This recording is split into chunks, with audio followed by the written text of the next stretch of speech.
புத்தாண்டி செய்தி அப்படின்ற நிறைய நீங்கள் பார்த்தீங்கன்னா இந்த மதம் சாராதவங்கெல்லாம் பார்த்தீங்கன்னா கூட பொங்கல் இல்லை அது இதெல்லாம் பார்த்தீங்கன்னா மதம் இல்லை அப்படின்னு சொல்லி நிற்பாங்க. அந்த டிவியில் அந்த ஓனர்ஷிப் வந்த பேருக்கு மக்களுக்காக வேண்டி செய்கிறேன் அப்படின்னு சொல்லுவாங்க. விளம்பரம் தேடிக்கிறதுக்கான சந்தர்ப்பங்களை எந்த விழாவையும் எல்லாமே பயன்படுத்திப்பான். பொதுவாக ஒரு மனிதன் விளம்பரம் தேடுவதற்காக என்ன செஞ்சுப்பான், எந்த ஒரு விழாவும் எந்த ஒரு சூழ்நிலையும் தனக்கு சாதகமாக மாற்றிக்கிறது ஒரு பெரிய வல்லமை. அது தவறுன்னு நம்ம சொல்ல முடியாது. எந்த ஒரு சூழ்நிலை யாருக்கு சாதகமாக மாற்றிக்கிறோம், தனக்கு சாதகமாக மாற்றிக்கிறோம். நாமளும் அதை தான் இப்போ பேச போகிறோம். நம்ம தலைப்பு அப்படி பேச போகிறதில்ல, செய்வனே திருந்தச்சை. செய்வனே திருந்தச்சைன்னு யார் வேணா சொல்லலாம். எதை செய்யணும், எப்படி திருந்த செய்யணும், அங்கே தான் நமக்கு பிரச்சனை. அன்பாயிரு யார் வேணா சொல்லலாம், நல்லவனாயிரு யார் வேணா சொல்லலாம். நிறைய பேர் சொல்லிட்டு தான் இருக்கிறாங்க, பக்தியோடு இரு எல்லாம் தான் சொல்றாங்க. ஆனால் எது பக்தி, எது நல்லா, எது சரியா? சரியா இருன்னு யாரும் வேணா சொல்லலாங்க. எது சரி, எது சரின்னு சொல்லணும்ல ஒருத்தர். அது சொல்றதுக்கு யாரு? இப்ப செய்வனா என்ன, எது செய்வனா, எப்படி திருந்த செய்யுது, இப்ப எது இங்க திரு சரியா செய்யல. இப்போ இதெல்லாம் நமக்கு தேவையான ஒரு விஷயம். நம்ம புது வருடம் அப்படின்றது இல்லை, ஏதாச்சும் ஒரு சந்தர்ப்பம் தானே நம்ம எல்லாரும் கூடிக்கிறோம். எல்லாரும் உலகமே கொண்டாடும் போது அதுக்கு முரண்பட்டு நிற்க வேண்டிய அவசியம் நமக்கு இல்லை. எல்லாரும் ஆனந்தமா இருக்கும்போது நம்ம ஏன் ஆனந்தமாகறீங்க, துக்கப்படுங்க நம்ம சொல்றது நல்லாவா இருக்கும், நல்லது இல்லை. ஏன் நம்ம இங்க வந்துக்கிறோம், எதனா ஒரு காரணம் காட்டி சந்தோஷமா இருக்க போறான். சந்தோஷமா ஆயிட்டான்னா காரணம் ஒன்று தேவையில்லை. எப்ப தேவையில்லை காரணம்? ஆனந்தமா ஆயிட்டா காரணம் தேவையில்லை. ஆனா ஆனந்தமா ஆகாதவனுக்கு ஏதோ ஒரு காரணம் தேவைப்படுதுங்க. நம்ம அந்த காரணங்கள் எல்லாம் நம்ம கொச்சை பத்தி அசிங்கப்படுத்தோம்னா, அவர் ஏதோ நகரா சொன்ன சாவச்சிட்டாங்க, தீபாவளி கொண்டாடி சந்தோஷப்படுறாரு, கொண்டாடிட்டுமே, நமக்கு என்ன அதில் வந்தது இல்லை. ஏதோ மிலாது நபி கொண்டாடி சந்தோஷப்படுறாரு, கொண்டாடிட்டுமே. இயேசுநாதர் பிறந்தாரு இல்லை செத்து போட்டாரு, அதுக்காக ஒரு விழா எடுத்து கொண்டாடுறாங்க, கொண்டாடிட்டுமே. ராமர் பிறந்தாரு கொண்டாடுறாங்க, கொண்டாடிட்டுமே. நமக்கு அதுல எந்த முரண்பாடும் இல்லை. ஏன்? மனிதன் சந்தோஷமா இருக்கிறதுல நமக்கு எந்த முரண்பாடும் இல்லை. ஆனா அந்த பக்கம் நஷ்டம், பின் விளைவுகள், அசிங்கம். இப்போ விநாயகர் சதுர்த்தி கொண்டாடுறாங்கன்னு சொன்னா அந்த தெருவில் போனால் முஸ்லீம் ஒன்றுத்தில் அடிச்சுக்கிறது, அப்பதான் நமக்கு பிரச்சனை வருது. ஒரு மதம் இன்னொரு மதத்தோடு மோதும் போது, ஒரு மனிதனுடைய கொண்டாட்டம் இன்னொரு மனிதனை ஆட் பண்ணும்போது, இல்லது நஷ்டப்படுத்தும் போது, கஷ்டப்படுத்தும் போது தான் யோசிக்க வேண்டியதாக மாறிடுது. இல்லைன்னா நம்ம அதை பற்றி யோசிக்க வேண்டிய அவசியம் இல்லை. இப்போ நியூ இயர் அப்படின்னு சொல்லிட்டு எல்லாரும் போயிட்டு நைட்லாம் தண்ணி வச்சு ஒரு மணி மயக்காச்சு வந்து போய் வாந்தி எடுத்துன்னு இது வரைக்குமே வாழ்நாளில் குடிக்காத பிள்ளைங்களா இனி தான் கற்று வச்சிங்க பார்த்துங்க. எங்க தெருவில் அந்த விஷயம் ஏன்? இது ஜாலியா இருக்கணும், புதுசா இருக்கணும்ன்றதுக்காக வேண்டி இது வரைக்கும் அந்த பொண்ணுங்க பார்த்தா யாருக்குன்னா ஹாப்பி நியூ இயர் சொல்லலாம் அப்படின்ட்டு யாருன்னா பார்த்து தேடி தேடி அவங்கள பார்த்து ஹாப்பி நியூ இயர் சொல்றது. நமக்கு யாருன்னா சொல்ல மாட்டாங்களான்னு பீச்சில் போய் நெட்லாம் காத்துன்னு இருக்கு. பல கோணங்கள்ல ஒரே விஷயம்தான், பல கோணங்கள்ல அது நடக்குது. இப்போ எல்லா இடத்துலையுமே நிறைய செயல்கள் நடக்குது. இப்போ எது செய்யுது, அதை எப்படி செய்யுது, செய்வன திருந்த செய். திருத்தம் அப்படின்றது எங்க நடக்கும் அப்படின்னா, நீங்க பேசிட்டு நீங்களே கேட்டீங்கன்னா திருத்துவீங்க. யார் பேசிட்டு யார் கேட்டாங்க, நாமளே ஒரு நம்ம ஏதோ கோவப்பட்டு ஏதோ பேசிடுவோம், அது மாதிரி என்ன பண்ணுவோம், நம்மளே போயிட்டு சாரி கேட்போம். ஏன்? முதல் பேசுனது நம்மளா, ரெண்டாவது பேசுனது நம்மளா? நம்ம தான் பேசணும், நம்ம தான் கோவப்பட்டோம், நம்ம தான் பேசணும். ஆனா நம்மளே போய் என்ன பண்றோம்? அப்போ எப்படி நமக்கு அந்த பக்குவம் வந்தது? இது இடையில என்ன நடந்தது? நமக்கு ஒரு செயல் செஞ்சோம், அந்த செயலை திரும்ப நம்ம பார்க்கும்போது நமக்கே தெரியுது குற்றங்கள்லாம். நீங்க ஒரு கதை எழுதுறீங்க, அல்லது ஒரு கவிதை எழுதுறீங்க, ஒரு கட்டுரை எழுதுறீங்க, இல்ல உங்க பேப்பர் எழுதுறீங்க. பொதுவாக நீங்க கொஸ்டின் பேப்பர் எழுதி ஆன்சர்லாம் எழுதுறீங்க, பரீட்சைக்கெல்லாம் போய் எக்ஸாம்லாம் எழுதுறீங்கன்னா திரும்ப என்ன பண்ணும், நீங்களே படிச்சு பார்த்தீங்கன்னா உங்களுக்கு விசேஷம் புரியும். ரொம்ப சின்ன விஷயம், சுயமா திருத்துன்னு ஒன்று இருந்து பாருங்க, விசேஷம். இந்த கடைசி வரைக்கும் 3.5 மணி நேரம் கொடுத்தா 3.5 மணி நேரமும் எழுதினே இருந்தோம்னு வச்சுங்களேன், நம்ம தப்பா எழுதணுமா சரியா எழுதணுமா நமக்கு தெரியாது. நிறைய குழந்தைங்களுக்கு நம்ம சொல்லிக் கொடுக்கறதே இல்லை. ஒரு புக்கை எடுத்து எப்படி படிக்கணும் சொல்லிக் கொடுக்கறது இல்லை, புத்தகத்தை எப்படி படிக்கணும் சொல்லிக் கொடுக்கறது இல்லை. ஏன்? டீச்சருக்கே தெரியாது, டீச்சருக்கே அது தெரியாது. ஏன்? அவங்க பணம் சம்பாதிக்கிறதுக்காக டீச்சர் ஆயிருக்கிறாங்க. மக்களே அப்படின்றவர் தான் என்ன பண்ணிடுறாரு, இந்த கல்வி முறையை நம்ம கொடுத்துருக்கிறாரு. வெளிநாட்டுக்காரன் போயிட்டான், ஆனா நம்ம நியூ இயர் கொண்டாடிட்டு இருக்கிறோம். ஆமா நம்ம விடுதலை அடைஞ்சிட்டோன்றதெல்லாம் சும்மா. ஆனால் மனிதனாக மாற்றி விட்டுட்டு போயிட்டு இருக்கிறான். எல்லாம் முடி வெட்டிக்கணும், எல்லாம் சமமாக உட்காந்துன்னுக்கிறோம், எல்லாருக்கும் சேர் இருந்தது. சின்ன பள்ளிக்கூடத்தில் எல்லாம் எல்லாரையும் சேர்க்க மாட்டான், ஜாதியில் மட்டமான கோடியில் சேர்த்துப்பான், ஸ்கூல்லேயே சேர்த்து தர மாட்டான், ஏபிசிடியே படிக்கக்கூடாது. அப்படி பேசுறத கேட்டால் கூட காதில் ஈயம் காய்ச்சி ஊற்றணுன்னுவான், எண்ணெய் காய்ச்சி ஊற்றணுன்னுவான். அவனுக்கு அது புரியக்கூடாது. ஏகல்வன் கதை நமக்கு தெரியும், ஒட்டு கேட்டு தான் கற்றுக்கினான்ட்டலாம். அவர்கள் இங்கே வந்ததுனால நன்மை இருந்ததானா? என்னை பொறுத்த மட்டில் நன்மை தான் இருந்தது. என்னை பொறுத்த வரைக்கும் என்னதான் இருந்தது? நன்மை தான் இருந்தது. ஆனா கல்வி முறையில என்ன பண்ணிருக்கலாம்னு கேட்டா, அவருடைய கல்வி முறையை எடுத்துக்கின்னு சரியா புரிஞ்சுக்கணும் நம்ம மாத்தின்னு இருக்கலாம். எந்த ஒரு செயலுமே என்ன செய்யணும்னா திருத்தணும். நல்லா புரிஞ்சு வச்சுக்கோங்க. நம்ம என்ன செய்யணும், ஒரு செயல் செஞ்சிடணும், திருப்பி பார்த்து அதை என்ன பண்ணணும், திருத்தணும். ஏன் நம்ம திருத்தணும்? நமக்கே புரியுது, அந்த வல்லமை நமக்கே வந்தது. இப்படி செஞ்சிருக்கோம்னா இப்படி செய்யறோம். ஒரு சாதாரணமாக ஒரு வடை சுடுறோம், ஒரு சாம்பார் செய்யறோம், ஒரு ரசம் செய்யறோம், ஒரு கூட்டு செய்யறோம், ஒரு பொரியல் செய்யறோம், ஏதோ ஒன்று தூக்கலா போயிடுச்சு. அடுத்த வாட்டி செய்யும்போது என்ன செய்யணும்? அப்பதான் அந்த அம்மா என்னவாயிடுறாங்க, அதுல வல்லுநர் ஆயிடுறாங்க, நல்லா சமைக்க தெரிஞ்சவங்களா இருக்கிறாங்க. திருத்திக்காதவங்க என்ன பண்றதே இல்லை, வளருவதே இல்லை. திருத்தி கொள்வர் என்ன செய்யறாங்க? இப்ப செய்வன திருந்த செய், செய் திரும்ப செய், செய் திரும்ப செய். திரும்ப செய்யும்போது எப்படி செய்? திருந்த செய், செய் திரும்ப செய், திருந்த செய். அப்படிதான் நீ செய்வ, திரும்ப செய்யணும்னா. ஆனா ஒரு ரோபோட்டிக்கா ஆயிட்டீங்க, நீங்க பாட்டு ஏதோ ஒன்று தெரிஞ்சிட்ட மாதிரி ஆயிடுச்சு, உங்களுக்கு திமிரு வந்துருச்சு, உங்களுக்கு தெரியுன்ற ஒரு ஆணவம் வந்துருச்சு, என்ன பண்ணுவீங்க? செய்யறதுதான் சரி, நான் தான் சரி, என் பக்கம் தப்பே இல்லை. உங்க பக்கம் அவர் தப்பா ஏன் பாக்குறாருன்னா பாருங்க. எதிராளி ஒருத்தர் நம்மளை பார்த்து குற்றம் சொல்றாரு, தவறுன்னு சொல்றாரு, நம்ம பேசுறோம், இன்னொருத்தர் வந்து சொல்றாரு, நீங்க வந்து இன்னொரு மனிதரை வந்து நீங்க வந்து அசிங்கப்படுத்த வேணாம், அவமானப்படுத்த வேணாம், அவங்க ஒரு ஞானி, அவர் விசேஷமானவர், அவங்கள அவமானப்படுத்தாதீங்கன்னு நான் கிட்ட ஒருத்தர் சொல்றாரு. நல்லா சொல்றாரு, அன்பா. நான் சொல்றேன், அவமானப்படுத்துறது என் நோக்கம் இல்லை. ஆனா அதை நான் சுட்டி காட்டி நீ சரியா வளர மாட்டியே. அதை நான் சுட்டி காட்டணும்ல, நீ செய்யறது தப்பு, நீ அவர் பின்னாடி போறதுனால உனக்கு இவ்வளவு நஷ்டம் இருக்குது, இப்படி எல்லாம் அவர் வாழ்ந்தார், அவர் வாழ்க்கை அது, நீ அதை ஃபாலோ பண்ண முடியாது. நான் உனக்கு சொல்லி காட்டும் போது நான் சொல்லிதான் ஆகணும். ஏன்னா நான் சொல்றேன், நான் கேட்க மாட்டேன்றேன், என்ன அவமானப்படுத்துறாரு. இப்போ இருக்கிற என்ன அவமானப்படுத்துறவர் எனக்கு சொல்றது சரியா? செத்து போயிட்ட ஒரு மனிதனுக்காக இருக்கிற மனிதனை அவமானப்படுத்தலாமா? நம்ம கையில கிடைச்ச ஒரு பொக்கிஷன் இருக்குது, இது சரியா? கையில கிடைக்கவே இல்லை, அவள்தான் பாஸ். யார் சரி? அப்பா செத்து போயிட்டாருங்க, புள்ள இருக்கிறாரு. இப்போ புள்ள சரியா இல்லையா? அவர்கிட்ட இருக்கிற நிறை குறைகளை பார்த்து திருந்த பார்க்கணும். உங்க அப்பா சரியா இருந்தாரு, நீ தப்பா இருந்தா நமக்கு என்ன ஆகுமா? அதனால அப்பாவை சொல்லி பிள்ளைய திருத்தலாம். அப்பா கிட்ட இருக்கிற தப்பு சொல்ற பிள்ளைகிட்ட என்ன திருத்துவீங்க? எங்க அப்பா இதெல்லாம் தப்பு செஞ்சாரு, ஏன் திரும்ப செய்யும்போது என்ன செய்யறாரு அவரு? அடுத்து வர மனிதன் எப்போதுமே என்ன செய்வான்? நிறை குறைகளை என்ன பண்ணுவான்? எடுத்து ஆராய்ச்சி பண்ணி இது தவறு, இது சரி. ஏன் நம்மகிட்ட என்ன இருக்குது? அந்த பண்பு ஒளிஞ்சு நிறுது. இப்போ நம்ம ஏதோ செய்யறோம், வீட்டில் நம்ம ஒரு பெண் இருக்கிறா, 18 வயசு வரைக்கும் இல்லை 21 வயசு வரைக்கும் வீட்டில் இருந்திருப்பா, அவங்க வீட்டில் சமைச்சிருப்பாங்க, சாப்பிட்டுருப்பாங்க. இன்னொரு வீட்டுக்கு போறான்னு வச்சுக்கோங்களேன், இவங்க வீட்டில் நல்லா காரமா சாப்பிடுவாங்க, அந்த வீட்டில் காரம் சாப்பிட்றதில்ல. என்ன பண்ணுவ? கொஞ்சம் மிளகாத்தூள் இல்லை காரம் எங்கெல்லாம் குறைச்சிக்கணுமோ செய்வா தானே? ஏன்? சூழ்நிலைக்கு பொருத்தம் வரணும். ஆகும் எங்க நம்ம எந்த சூழல் போறோமோ அந்த இடத்துல என்ன ஆகணும்? அந்த சூழலுக்கு நம்ம பொறுத்துக்கணும். மாட்டோன்னா சூழ்நிலையை அவாய்ட் பண்ணணும். ரெண்டே தான், ஒன்னு சூழ்நிலைக்கு பொருத்தம் வரணும், இல்ல சூழ்நிலைக்கு வந்து விடுதலை அடைஞ்சிடணும். இப்ப இதெல்லாம் நான் ஏன் சொல்ல வரேன்னா, செய்வன அப்படின்னும் போது எது செய்வன அப்படின்னு பாத்தீங்கன்னா, எது உங்கள் மனதுக்கு பிடிக்கிறதோ அதுதான் செய்வன. எதெல்லாம் நீங்க செய்யலாம்? உங்க மனதுக்கு பிடித்ததெல்லாம் செய்யலாம். ஆனா உங்க மனதுக்குள்ள என்ன இருக்குது? என்ன கத்துக்கிட்டு தான் இருக்குது, உங்களுக்கு இல்லை. ரெண்டாவது பாயிண்ட். இப்போ ஃபர்ஸ்ட் என்ன செய்யலாம்? உன் மனம் என்ன விரும்புதோ அதெல்லாம் நீ செய்யலாம். ஆனா அது உன் மனது தானா? பாத்தீங்கன்னா கத்தி வச்சு ஒருத்தர் அவங்க அடுத்து ரத்தத்தை வெளியே பண்ணணும், அந்த உடம்புல இருந்து வந்து ஹலால் முறை சரியா தானே செய்யறாரு.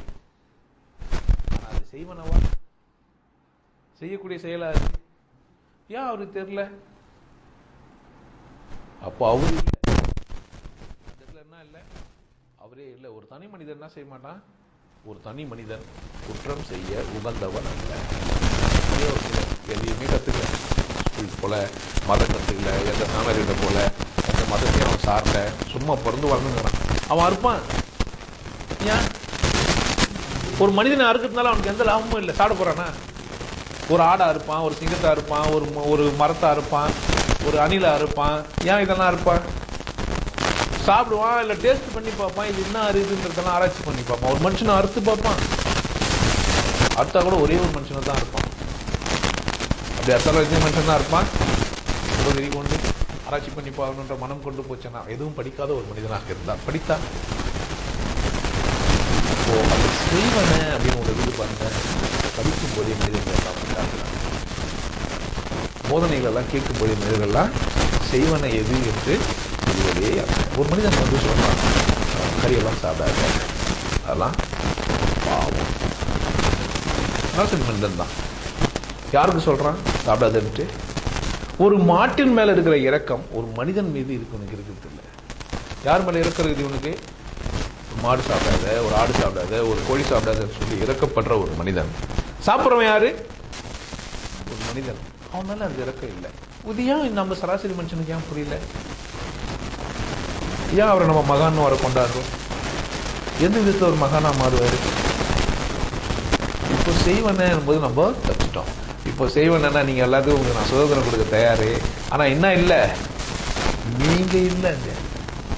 அதனால நான் இல்லை, ஏன்னா எங்க தாத்தால இருந்து யாருமே உங்களுக்கு என்ன பண்ற சுதந்திரம் கொடுக்க, எல்லாத்தையும் செய்யுங்க, இதை செய்யுங்க, இதை அதை செய்யாதீங்க. என்ன பண்ணி வச்சுக்கிறாங்க?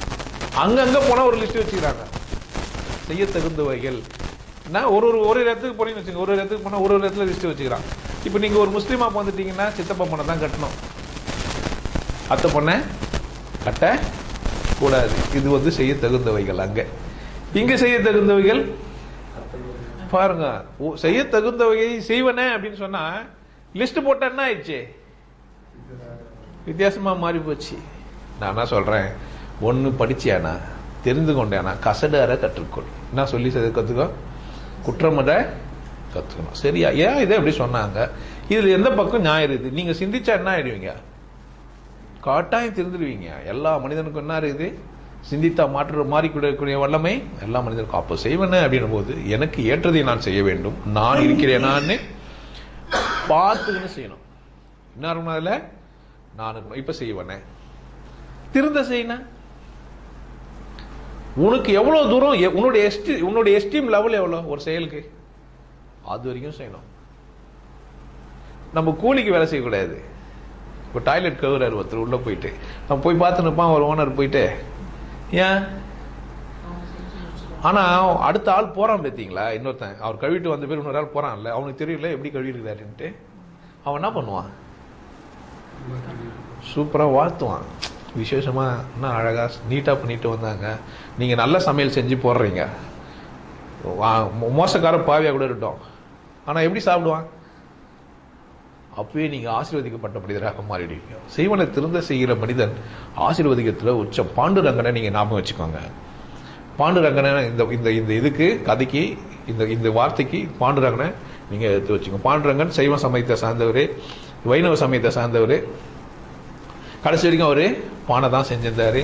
அந்த பானை ஒரு விசேஷம், அந்த பானை ஒரு விசேஷம். அதை வாங்கின்னு போய் நீங்க வீட்டுல வச்சீங்கன்னா தானா அரிசி பொங்கி உங்களுக்கு ஏழ்மை இருக்காது, பசி இருக்காது. அந்த பானை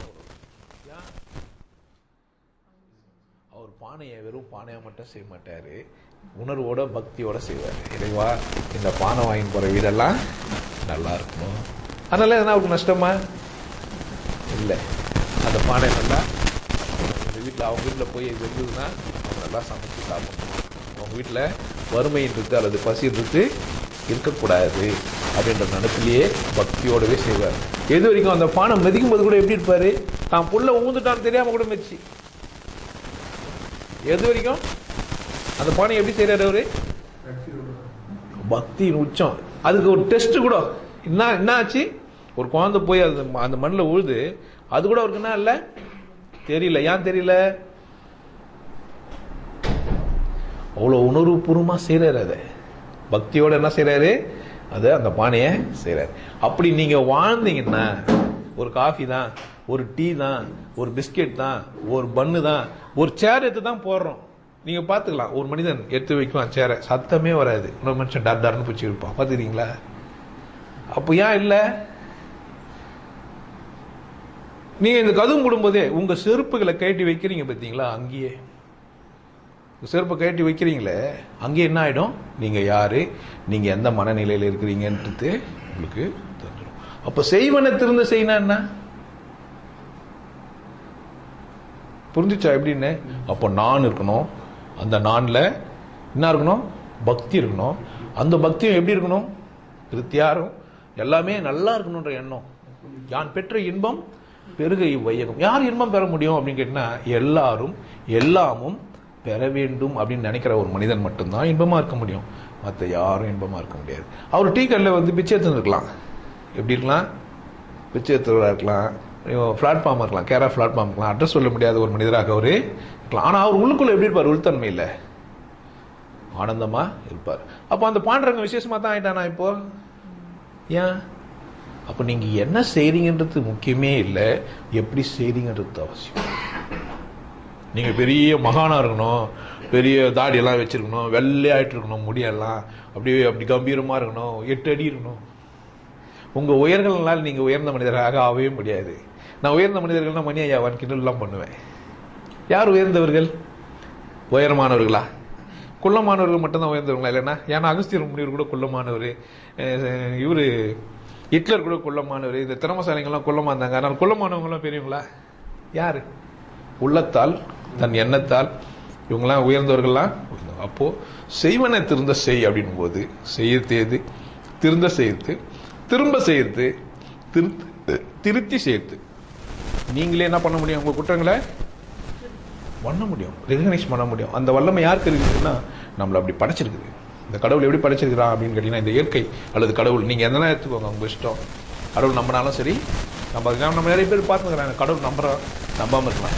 செய்வன திருந்த செய் அப்படின் போது மனிதனுக்கு அது வந்து தன்னை திருத்திக் கொள்ளக்கூடிய வல்லமை எந்த மனிதனுக்கும் இருக்குன்னா, ஒருத்தர் பார்த்து ஒருத்தர் போதிப்பானா, இப்படி இருக்காது அப்படி இருக்காது ஒருத்தர் ஏன் சொல்றான்? ஏங்க சொல்றான்? அப்போ நீங்களே என்ன பண்ணணும் கேட்டா, உங்களுக்கு யாருன்னா போதிக்கும் போதே நீங்க முதல்ல சொல்லிடணும். உங்களுக்கு ஒரு விஷயமா இருந்தா தப்பா போதிச்சா என்ன பண்ணணும்? நீங்க அங்கேயே சொல்லிட்டு அங்கேயே விட்டுட்டு வந்தோம்னால நீங்க பாட்டு எல்லாத்தையும் சம்மந்தப்படாது. பத்திரிங்கிறதுக்காக பஸ்டிங்கிறதுக்காக என்ன பண்ண முடியாது. ஏன்னா மந்திரம் பஸ்ட்டுக்காக நான் சொல்லியிருந்தேன்னா அது அர்த்தம். என்னோட லூஸ் இருப்பானா? நான் பிறந்தேன், நான் காயத்ரி மந்திரம் எனக்கு என் பிறப்புலேருந்து எனக்கு சொல்லி கொடுத்தாங்க. நான் காலையில் இருந்து என்னோட காயத்ரி மந்திரம் சொல்ல முடியாது. யாரு செய்வனன்றதுன்னா காலையில் இருந்து தினமும் இல்லை. ஏன் செய்வன தானா? அது காயத்ரி மந்திரம் நீங்களே கூட ஒரு மந்திரத்தை எழுதிக்கலாம். எல்லாம் வல்லவனே, எனக்குள் இருப்பவனே, ஏகாந்தமாய் திரிபவனே, இறைவனே என்ன நல்லா வச்சுக்கப்பா. கேட்கலாமா இல்லையா? கேட்கலாம். உங்க பாஷையில இருந்தா என்ன ஆயிடும்? உணர்வோட இருக்கும். ஒருத்தர் பார்த்து ஒருத்தர் எப்படி கூடாது, இப்படி இருக்கக்கூடாது, நம்ம இருந்து காமிக்கணும். இருந்து காமிச்சா கூட மாற மாட்டாங்க. ஏன் மாற மாட்டாங்க? இல்ல, அவங்களுக்கு அது பிடிச்சிருக்கு. அவங்களுக்கு அது புரியணும். சிறையில தான் அறிவு இருக்குது. ஒரு மனுஷன் பிறந்த உடனே அறிவாளி ஆக முடியாது. ஆனா தன்னை தானே செய்வனை திருந்த செய்யணுன்ற நோக்கம் வந்துச்சுன்னாவே அவன் அறிவாளியா வளர்றதுக்கான இமீடியட்டா உங்களுக்கு அறிவு வந்துடாது. உடனடியா நீங்க சரியா செய்யணும்னு சாத்தியம் இல்லை. ஆனா என்ன ஆகலாம்? கொஞ்சம் கொஞ்சமா திருந்தினே வர முடியும். யோசிக்கணும், நாம பிறந்திருக்கிறோம், மரணத்தை நோக்கி தான் நகர்ந்துட்டு இருக்கிறோம். வாழ்ற காலத்துல நம்ம ஏதோ செஞ்சுன்னு வரோம். சரி இருக்கும், தவறு இருக்கும். நாம செஞ்ச சரிகள் எது, நாம செஞ்ச தவறுகள் எது, எந்த தவறை நான் எப்படி திருத்திக்கணும், எந்த சரியை நான் எதை சரியாக, நான் எந்த இடத்துல நான் அடமெண்டா இருக்கிறேன், எந்த இடத்துல நான் ஆணவத்தை செய்கிறேன், யாரும் யோசிக்கணும். ஒவ்வொரு மனிதனும் தானே கேட்டுக்கணும். இதெல்லாம் உன்னோடலாம் கேட்கக்கூடாது. உங்களை பார்த்து நீ உத்தமன் தானா சொல் அப்படின்னா உன்னத்துல கேட்கணுமா என்ன? நீங்கள் அத்தனை பேரும் உத்தமர் தானா சொல்லுங்கள் அப்படிலாம் கேட்கணுமா என்ன? அவசியமே இல்லை. ஏன்? ஒரு மனிதன் கண்ணாடி பார்த்துக்கிட்டு அந்த மனிதன் புரிஞ்சுக்கணும். இது வலது மாற்றி காட்டுற கண்ணாடியில இருந்து கூட நம்ம என்ன செஞ்சுக்கலாம்? இந்த பக்கம் தான் காட்டுக்கிறதுக்காக இந்த கையை எடுத்துன்னு போய் இப்படியே குத்திப்போம். என்ன பண்ணுவான்? கண்ணு சரியா தான் வைப்போம். கண்ணில் கண்ணாடி மாற்றியெல்லாம் காட்டும். கண்ணை அழுக்கு எங்கே காட்டும்? இப்படி காட்டும். நம்ம என்ன பண்ணுவோம்? ஆக்சுவலாக கண்ணாடி திருப்பி காட்டுதுன்றது புரிஞ்சு நம்ம மாற்றியா வச்சோம். இல்லை நம்ம தலைகீழ நின்னா கூட காட்சி எப்படி இருக்குது? நம்ம தலைகீழ நின்னோம்னா கூட காட்சி எப்படிங்க இருக்கும்? ஆண்ட்ராய்டு ஃபோன் விசேஷமாக தெரியுமா? ஒரு ஆண்ட்ராய்டு ஃபோனுக்கு அறிவு இருக்குதுன்னு நீங்கள் நினச்சிக்காதீங்க. அதை விட அறிவாக நம்மள கடவுள் படைச்சிருக்கிறான். அப்போ இல்லை இயற்கை படைச்சிருக்குது. நாம் இவ்வளோ விசேஷித்த அறிவோடு இருக்கிறோம். இதை பயன்படுத்தி கொள்ளுங்கள். இது ஒரு நல்ல சந்தர்ப்பம். செய்வதை திருந்த செய்யறதுக்கு இன்னொரு ஆளை தேடாதீங்க. திருத்தி செய்யாதீங்க.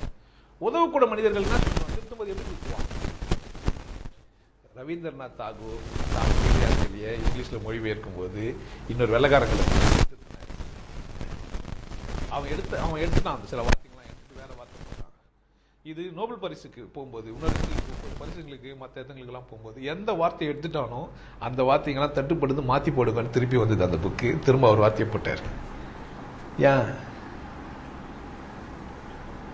ஏங்க உணர்வோடு எழுதப்படும் போது அந்த வார்த்தைகள் வேற, அதான் அங்கே ஆப்ட் ஆகும். அதுதான் உங்களுக்கு சரியா வரும். நீங்க நிறைய காப்பி பேஸ்ட் பண்ணிடலாம், எல்லாராலையும் சாத்தியம்தான். ஆனா உங்களை கூப்பிட்டு கேட்டா என்ன செய்ய முடியாது, நீங்க சொல்ல முடியாது. அதனால நிஜ மனிதராக மாறிவிடுங்கள். ஒன்றும் தப்பு கிடையாது. நம்ம ஏழ்மையா இருந்தா தப்பா, முட்டாளா இருந்தா தப்பா, நம்ம பெரிய ஆள் ஆகணும்னா தப்பா? இல்லவே இல்லை. ஆனா உங்க வாழ்க்கையை கொண்டாடாம இருந்தீங்கன்னா தப்பு. நீங்க என்னவா இருந்தாலும் தப்பு இல்லை. நீங்க டாய்லெட் கவுராவோ அதுவாவோ இதுவாவோ எதுவோ இருந்தனால தப்பு இல்லை. ஆனா அதெல்லாம் சரியா செய்யலன்னா தப்பு. உங்க சந்தர்ப்பங்களை எல்லாம் பண்ணுங்க, சரியானதாக மாற்றிக்கொள்ளுங்கள். எப்போதும் இன்பமாக இருங்கள்.